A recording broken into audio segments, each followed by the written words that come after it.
अभी जो हम पढ़ने वाले हैं एटॉमिक स्पेक्ट्रम के बारे में पढ़ने वाले हैं। एटॉमिक स्पेक्ट्रम का मतलब होता है कि हम एटम की पहचान कैसे कर सकते हैं। तो इसके लिए हमारे पास दो मेथड होते हैं। नंबर एक, ये मैंने बोर्ड पे लिख दिया है, ये इसकी डेफिनेशन है। नंबर एक जो मेथड है that is emission and the second method जो है दैट इज एब्जॉर्प्शन।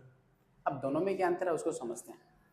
हमने क्या किया, जैसे मेरे पास ये एक डस्टर है और ये कोई प्रिज्म है मेरे पास। जैसे ही मैंने इस प्रिज्म में से सनलाइट को गुजारा, तो प्रिज्म में से जब सनलाइट को गुजारा जाता है तो उसके दूसरे तरफ 7 कलर की लाइट आ जाती है। सबसे नीचे ब्लू होती है, सबसे टॉप पे रेड कलर की होती है। तो जैसे ही वो पैटर्न बना, मैंने उस पैटर्न को डिजाइन किया और उस पैटर्न को ऐसे घुमा दिया। फिर मैंने क्या किया, अब हम एटम की पहचान करना सीख रहे हैं।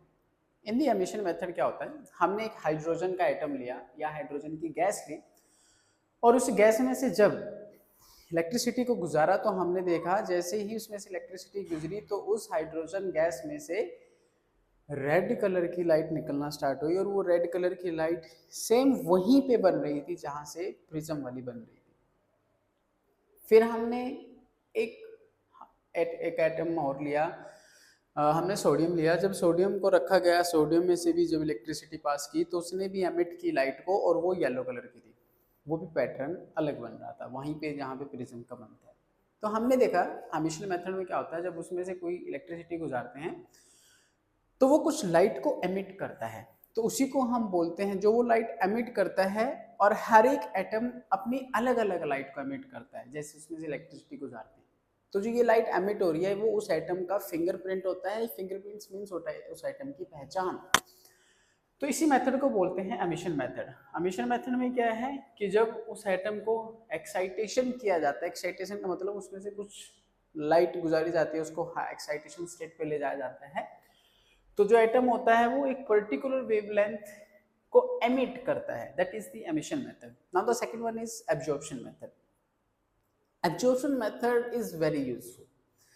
एब्जॉर्प्शन मेथड के लिए हमने क्या किया, जब हमने हाइड्रोजन एटम लिया, जब उसको सनलाइट में रखा गया या उसमें से जब व्हाइट लाइट गुजारी गई तो हमने देखा इससे पहले वाले मेथड में वो रेड कलर की लाइट अब्जॉर्व कर रहा था, लेकिन इस बार क्या हुआ, इस बार उसने कोई लाइट प्रोड्यूस ही नहीं की। जहां पे रेड कलर आना चाहिए था वहां पे ब्लैक लाइन आ गई। इसका मतलब सेकेंड केस में क्या हुआ, जैसे हमने उसमें से व्हाइट लाइट को गुजारने की कोशिश की तो उसके जो हाइड्रोजन के जो मॉलिक्यूल्स थे उसने लाइट को एब्जॉर्ब कर लिया।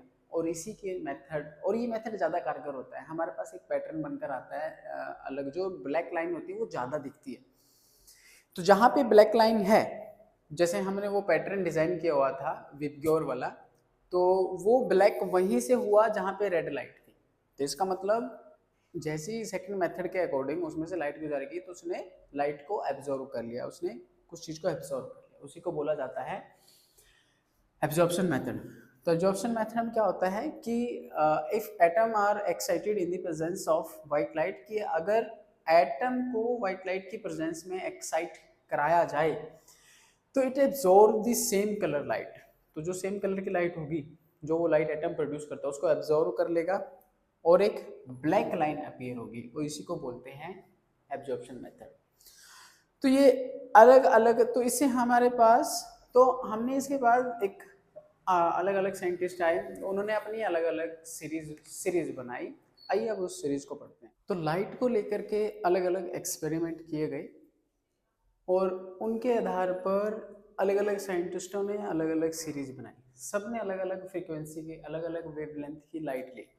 जैसे तो सबसे पहले आए बाल्मर। ये बाल्मर ने क्या किया, इसने सिर्फ विजिबल लाइट पे काम किया और विजिबल लाइट को जब एब्जॉर्प्शन मेथड से उन्होंने करके देखा तो उनके पास कुछ इस तरह से ब्लैक कलर की लाइन आती है।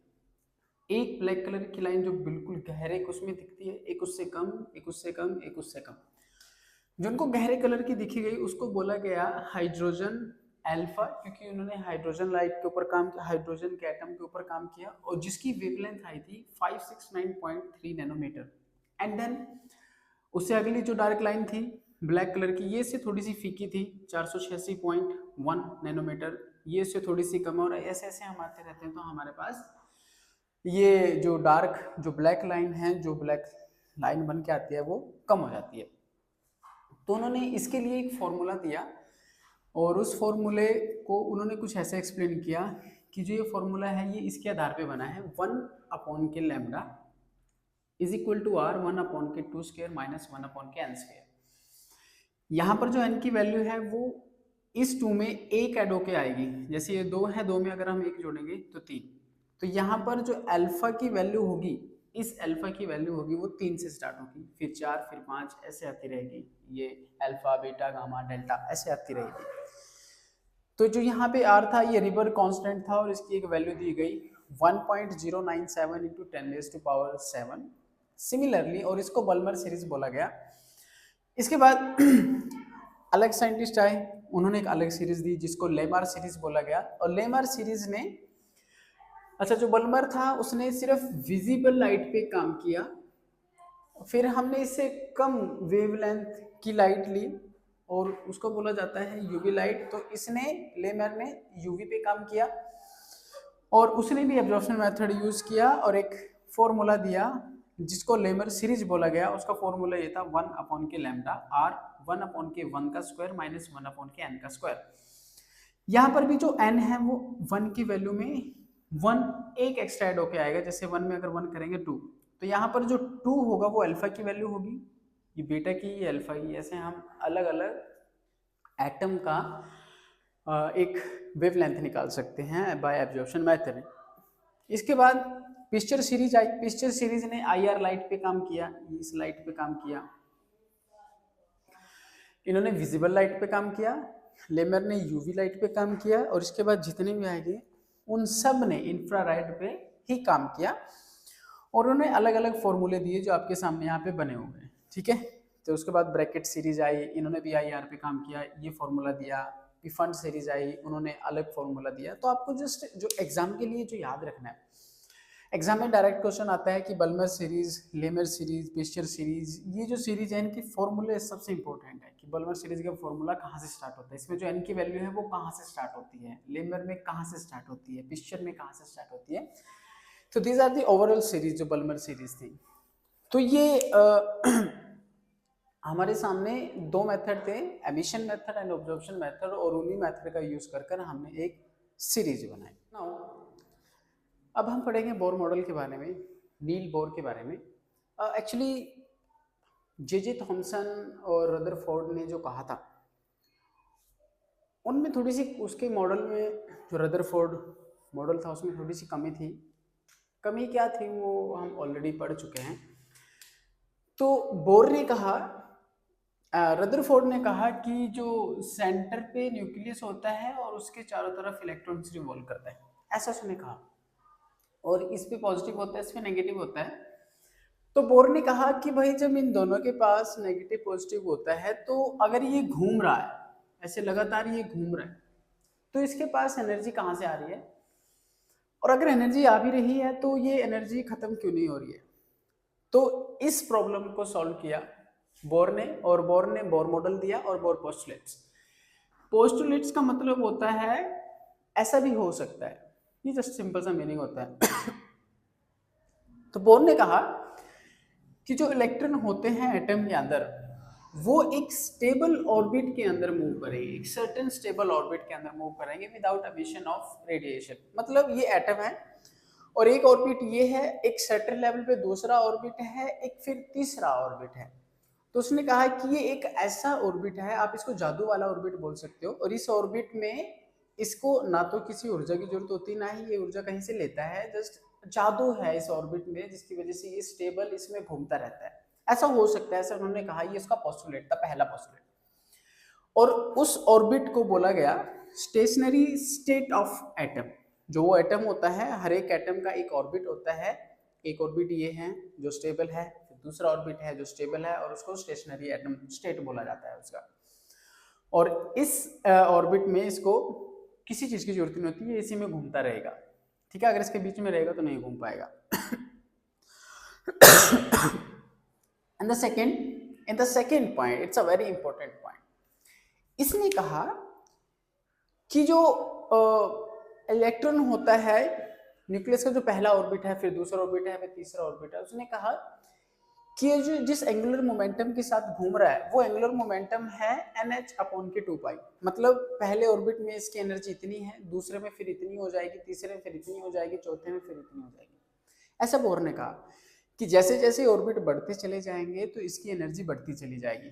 तो इसने यही यहाँ पे लिखा हुआ है कि जो इलेक्ट्रॉन्स होते हैं रिवॉल्व अराउंड द न्यूक्लियस। ये न्यूक्लियस है, न्यूक्लियस के चारों तरफ वो घूम रहे हैं। Only in those orbit for which angular momentum is same integral multiple of h/2π। अच्छा, ये जो शब्द है इंटीग्रल मल्टीपल, ये हम पहले भी पढ़ चुके हैं।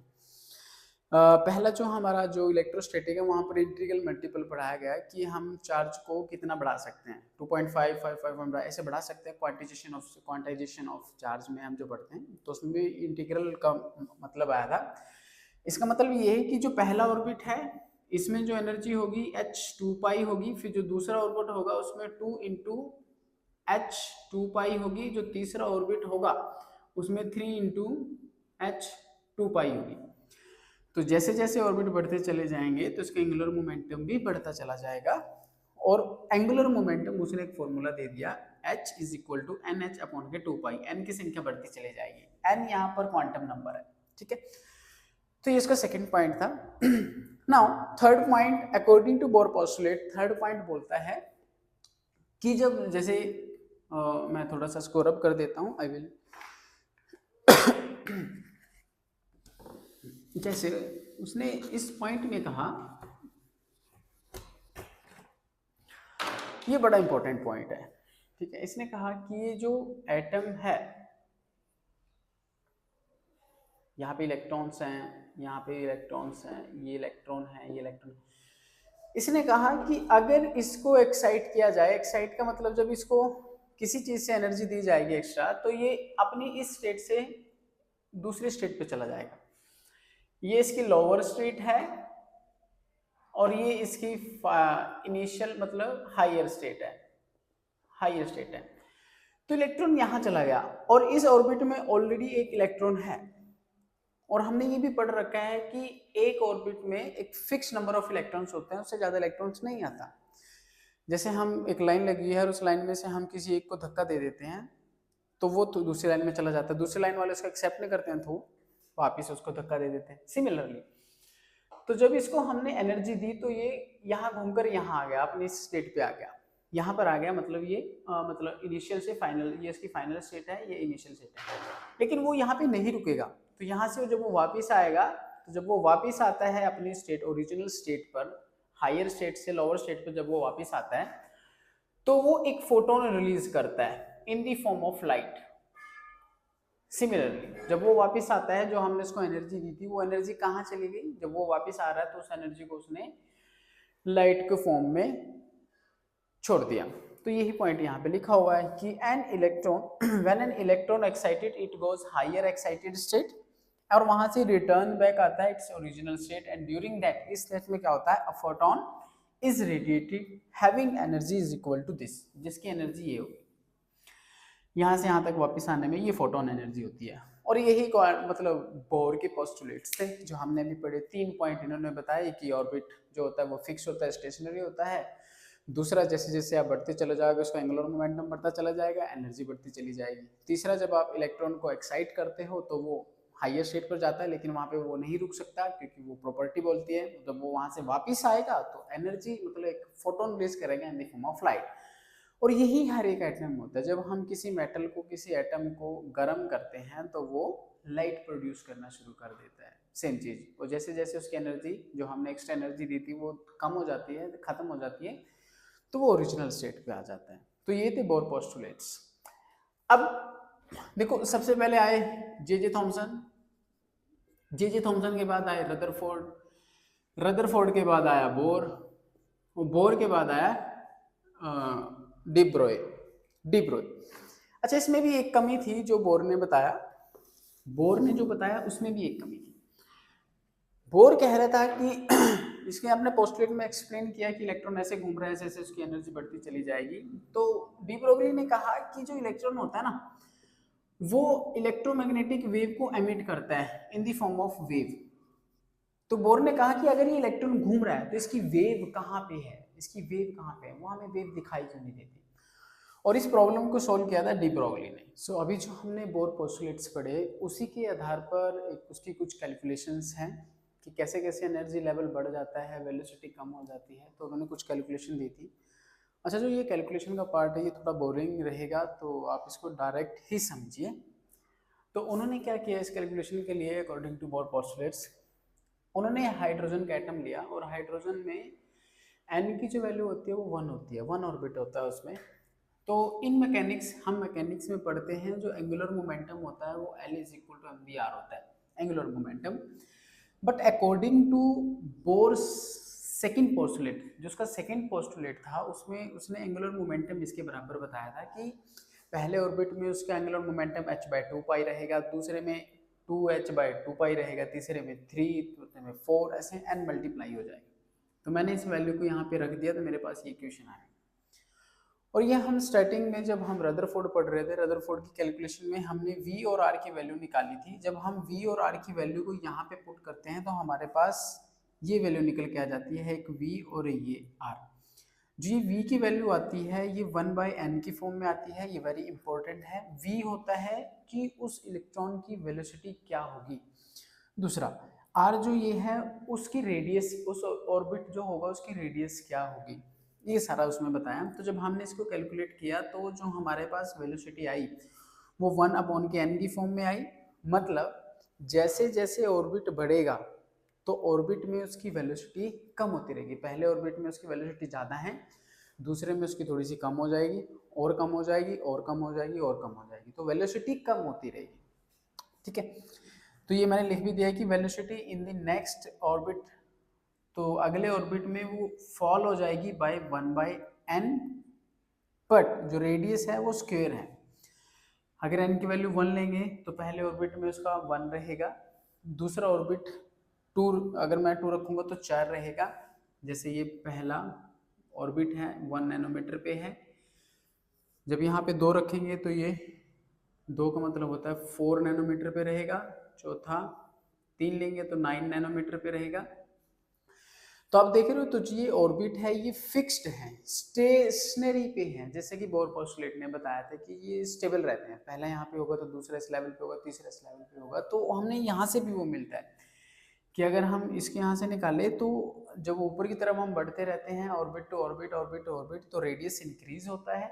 रेडियस तो इंक्रीज हो रहा है लेकिन वेलोसिटी उसकी कम हो रही है। एक पॉइंट तो ये था, तो ये पॉइंट वेरी वेरी इंपॉर्टेंट है। ये हम उसकी आप ऐसा मान सकते हैं कि जो बोर ने कैलकुलेशन दी है, जो एटम होता है उसके हम प्रॉपर्टीज एक तरह से पढ़ रहे हैं। ठीक है ना, ये वेरी इंपॉर्टेंट प्रॉपर्टी है। ये सवाल पूछा जाता है कि जब एटम में ऑर्बिट टू ऑर्बिट बढ़ते हैं तो रेडियस क्या होती है, इंक्रीज होती है, और वेलोसिटी क्या होती है उसकी, कम हो जाती है। नाउ अगर हम हाइड्रोजन एटम लेके चल रहे हैं तो जब हम उस हाइड्रोजन एटम को यहाँ पे रखेंगे, n की वैल्यू 1 रखेंगे, तो हमारे पास ये कैलकुलेशन होकर आएगी। तो ये जो ये वैल्यू आई है इसको हम बोलते हैं बोर रेडियस।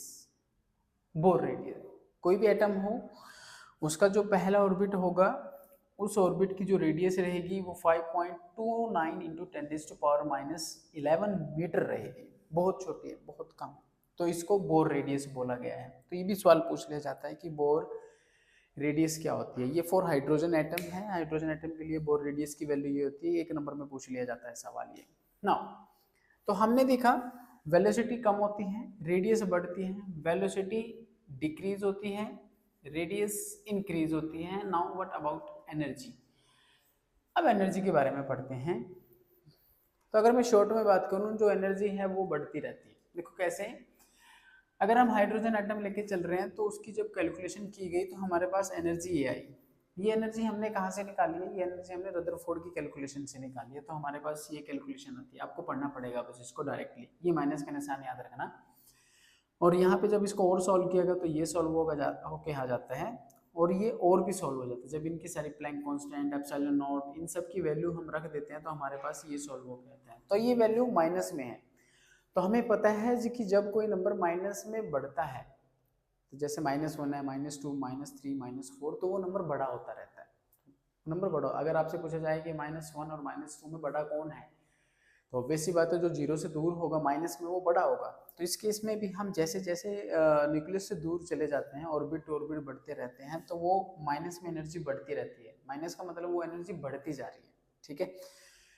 और जब हम इन्फिनिटी पे चले जाएंगे, जब हमारा रेडियस इन्फिनिटी हो जाएगा, तो उस वक्त जो हाईएस्ट एनर्जी लेवल होगा वो हाईएस्ट एनर्जी लेवल हो जाएगा। एंड सेकंड एक केस, जो ये एनर्जी है ये जूल में है, जूल में इसलिए क्योंकि एसआई सिस्टम में है, लेकिन ये एनर्जी बहुत स्मॉल होती है, इसलिए हम उसके लिए स्मॉल यूनिट यूज करते हैं, इलेक्ट्रॉन वोल्ट। और इलेक्ट्रॉन वोल्ट हमें पता है 1 इलेक्ट्रॉन 1.6 इंटू 10⁻⁴ समथिंग रहता है। उसको जब हम यहाँ पे पुट करते हैं तो हमारे पास ये वैल्यू निकल कर आती है, ये एनर्जी की वैल्यू होती है। और ये पूछ लिया जाता है कि जब रेडियस 0 हो जाता है तो एनर्जी लेवल कितना होता है, तो वो हाईएस्ट एनर्जी लेवल होता है। That is the important point. तो 3 पॉइंट आते हैं निकल कर, वेलोसिटी कम होती है ऑर्बिट टू ऑर्बिट, रेडियस बढ़ती रहती है और एनर्जी भी इंक्रीज होती है, बस एक चीज़ घटती है, दैट इज द वेलोसिटी। तो ये हमारी बोर की कुछ कैलकुलेशन थी और उन्होंने अपने पोस्टुलेट दिए थे। अब इसके बाद डिब्रोय आए और उन्होंने इसमें कुछ कमी निकाली थी, वो कमी अब हम नेक्स्ट वीडियो में पढ़ेंगे।